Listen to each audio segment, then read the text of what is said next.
Hello, my name is Amezola. I'm here to talk to you about a spirit-empowered church in an Acts 2 ministry. It's something that I learned in this course, and I'm excited to teach it to you guys.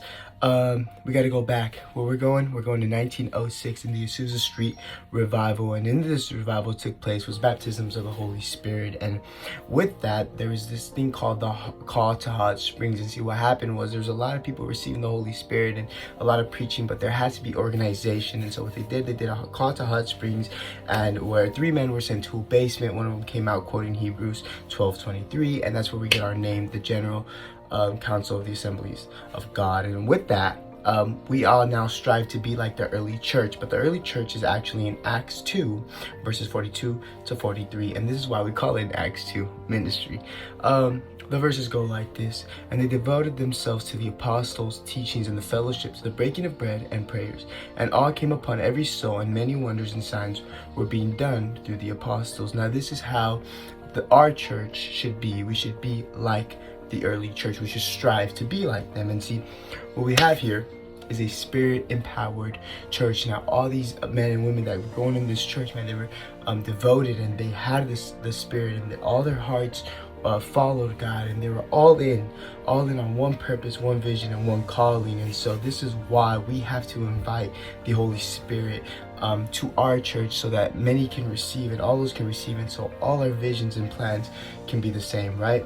But not only that, but this is how we should manage the church. And so as the church, we should ask, what's our job? What's our job as a church, and what's our thing to do? What's the job of all of us? And so one of those is to train others to serve, right? And so us as ministers, we go up there and we teach and we preach, and so our main goal is to leave them with a challenge or something for them to challenge in their lives. And then also it's for them to give them a teaching, right? And so what they can do is they can reach those who are lost. They can reach those in their jobs, in their family, people we can't reach, they can reach what we teach them with, and train them and build them, right? And so we also have to train and build our members of our church in the Holy Spirit, right?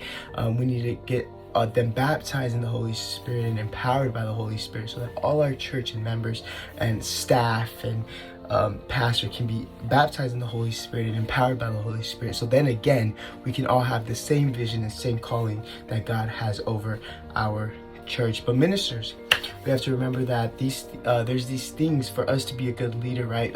For us to lead a spirit-empowered church, what does that take? Well, one of them, to be a good leader, we have to have thick skin. And what does this mean? We can't really let things get to us. Sometimes people are going to say things, and maybe the pastor should have done this, and man, that's a bad idea. But you have to have thick skin. You got to be a good leader. Smile through it all and try to work around it. Don't let things affect you.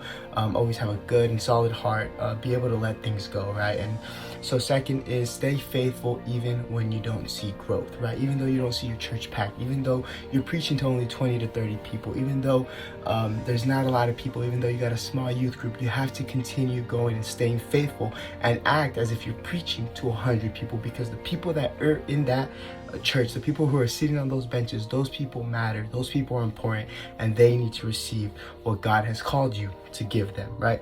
And next, as a church, we should all have the same vision. Your staff, your team, whoever's working with you, your youth leader, your men's leader, everybody, your board should all be in the same vision. And this is the vision, not your vision, but what God has gave you, the vision that God has gave you for the church and the people in it. And then goes your vision, what God is telling you, what your vision is and what your plans is for the church. All those should accord and come together, and everyone should have the same one. And so what you may ask, why do we do this? Why do we got to do this? And this is to create a healthy culture with good values and leadership. So you got a good, healthy culture, people who love each other, people who are able to work together and pray and see what God has for them, good values, and a leadership, great leadership, able to lead people the right direction. And so with this, we have the teachings of an Acts 2 ministry. As an AG, we are Pentecostal. We teach the baptism of the Holy Spirit and the physical baptism of the Holy Spirit. So you have a spiritual baptism. That's when you receive God in your heart. God changes, transforms mind, body, soul, right? That is a transformation in the inside of you. It changes you. But you also have a physical evidence of the Holy Spirit. What we believe this physical evidence of the Holy Spirit to be and be true is the speaking of tongues, when you speak in tongues, you know the Holy Spirit has baptized you. And so we should be striving for everyone to be baptized in the Holy Spirit. We know that whoever surrenders and asks may receive that baptism. We should preach this to the church and allow the Holy Spirit into their lives, and preach and emphasize that the Holy Spirit may guide them in their lives. But as ministers, we should be a clear example of what that looks like, right? We can't tell people to be baptized and have the Holy Spirit guide them if we're not doing this ourselves. And so as ministers, we should be leading by the Holy Spirit and what it looks like to be led by the Spirit. And what this leads to is a Spirit-empowered church, right? When you lead, they see and they follow, and then everyone's eyes and hearts are on Jesus and on the vision that God has gave you. Thank you for taking your time to listen.